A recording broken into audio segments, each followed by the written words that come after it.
This is about me and how I see the world. This is the way my eyes work, or do not work, together. And this is how my brain learns to deal with the shortcomings and strengths of my eyes' behavior.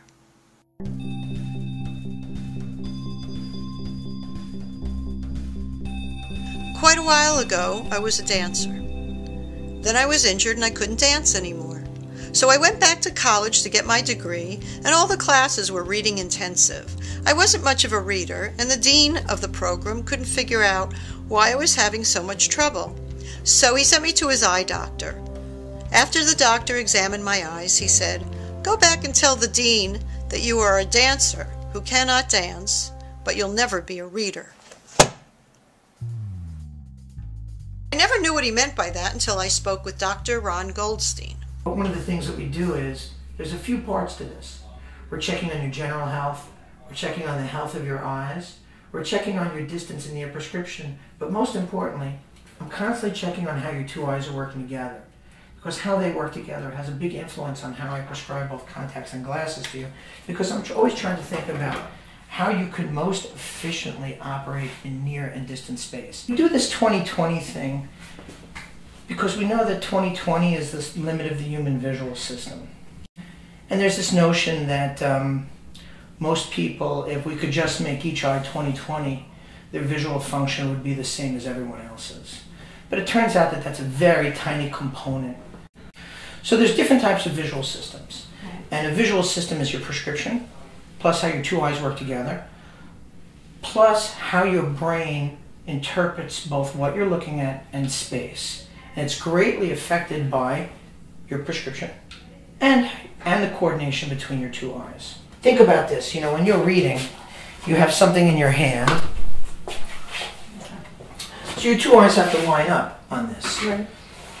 Then they have to move smoothly over the page. Right. Then your focal system has to stay exactly about here. Uh-huh. And then when all that is in perfect balance, your brain gets the message.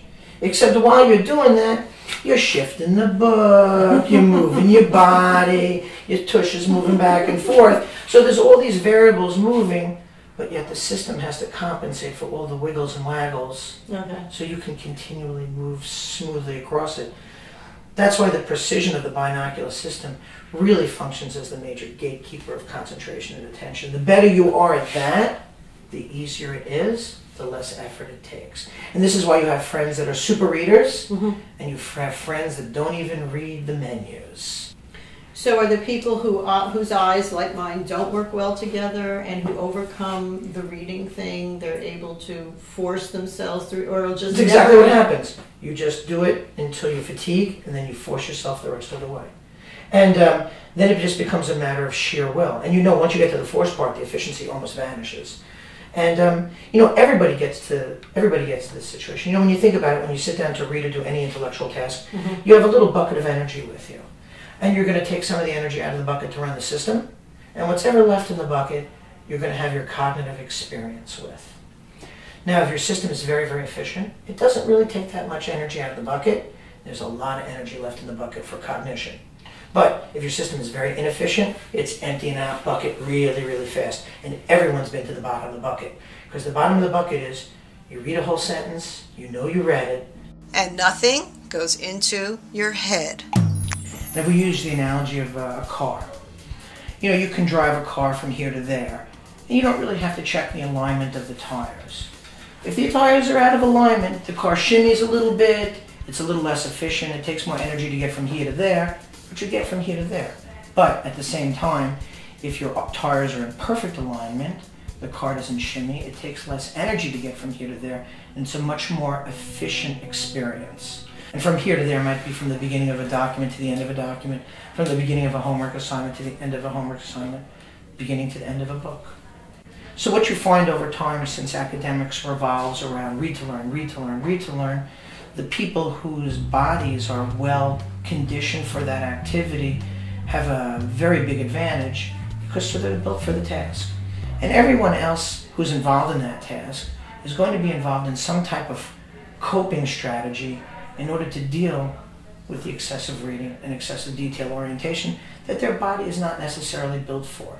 And when you think about it, the task of excessive reading is relatively new to the human body because the printing press is less than 600 years old. So if you go back 1,000 years, if you lived in a town that had a book, that was a happening town. And they might have not let you see the book.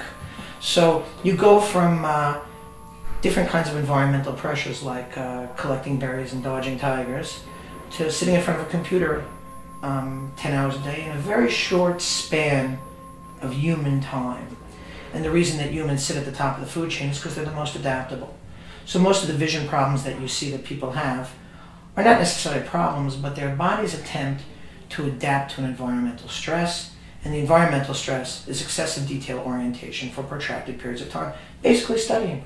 So how do they compensate with the task of reading or the task of going through school? That's fair. So let's deal with like the most obvious one.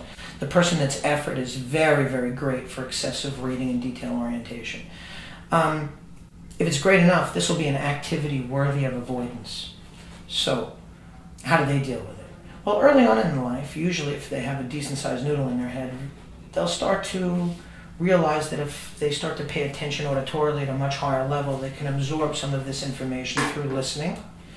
And because the reading is so difficult for them, they have a tendency to depend more and more and more on their auditory processing ability, and they become expert listeners. They become the listen to learn people.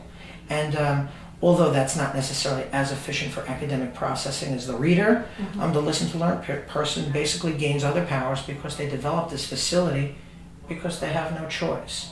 And then of course, the academic experience is still more difficult, but this sort of builds in other abilities which come in later in life. So for instance, the expert listener often becomes a very, very good communicator.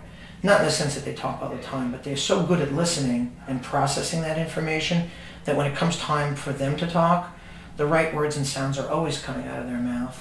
And this is why those people are particularly good at sales, they're particularly good at leadership and management. And they have to generally be a little bit more likable because their capacity to communicate is usually at a much higher level. Whereas you take the reader, who is, especially the person who's the very good reader, the academic achiever, the system is really built exactly for them. So they don't really have a motivation to develop a coping strategy where they're going to become expert listeners. They're already expert readers, and that system matches the academic system. And of course, we got a lot of jobs for those people, but one of the things they don't necessarily become is they don't become expert leaders. They don't become expert salespeople because their powers lie elsewhere. Sales and leadership revolve around listening skills, and it takes a lifetime to develop those skills at a very high level in the same way that these people develop their expert reading skills. And this is why jobs that require excessive detail orientation and organizational ability are so well matched for that group.